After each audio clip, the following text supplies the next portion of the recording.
তিনি সবাইকে শুভেচ্ছা জানিয়েছেন। অনেক দিন পর আমরা আমাদের গ্রামে রথযাত্রা উদযাপন করিনি, তাই আজ আমরা ঈশ্বরের কৃপায় রথযাত্রা উদযাপন করছি। চাগলমায় আমরা এটি উদযাপন করি। চলো রথযাত্রার গল্প শুনি এবং কেন আমরা এটি উদযাপন করি। ভারতের ওড়িশায় প্রধানত পূজিত দেবতা জগন্নাথের গল্পটি উপজাতীয় ঐতিহ্য এবং হিন্দু পৌরাণিক কাহিনীর মিশ্রণ। তিনি প্রথমে একজন উপজাতীয় দেবতা ছিলেন, সম্ভবত কাঠের খুঁটি বা দা এর সাথে যুক্ত।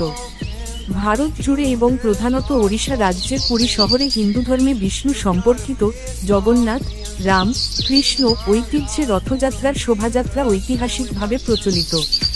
শিব সম্পর্কিত ঐতিহ্যে নেপালে সন্ত দেবী, জৈন ধর্মে তীর্থঙ্করদের সাথে, পাশাপাশি ভারতের পূর্বাঞ্চলীয় রাজ্যগুলিতে পাওয়া উপজাতীয় লোক ধর্ম।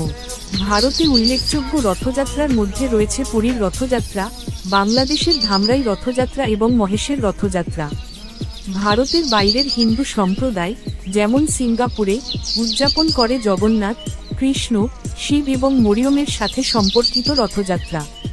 নট জ্যাকবসেনের মতে, রথযাত্রার ধর্মীয় উৎপত্তি এবং অর্থ, কিন্তু অনুষ্ঠানগুলির একটি প্রধান সম্প্রদায়গত ঐতিহ্য, সামাজিক ভাগাভাগি এবং আয়োজক এবং অংশগ্রহণকারীদের কাছে সাংস্কৃতিক তাৎপর্য রয়েছে। অপ্রতিরোধ্য শক্তির প্রদর্শন হিসেবে পুরীর জগন্নাথ রথযাত্রার পশ্চিমা ছাপ থেকে ইংরেজি শব্দ জগন্নাথ এর উৎপত্তি। তাই আমি আপনাকে অনেক ধন্যবাদ জানাই। সকল ভাইবোন এবং সকলের কৃপায় আমরা আজ এখানে রথযাত্রা উদযাপন করতে এসেছি। আশা করি আগামী বছরও যেন এই বছরের মতোই আনন্দের সাথে উদযাপন করেছি।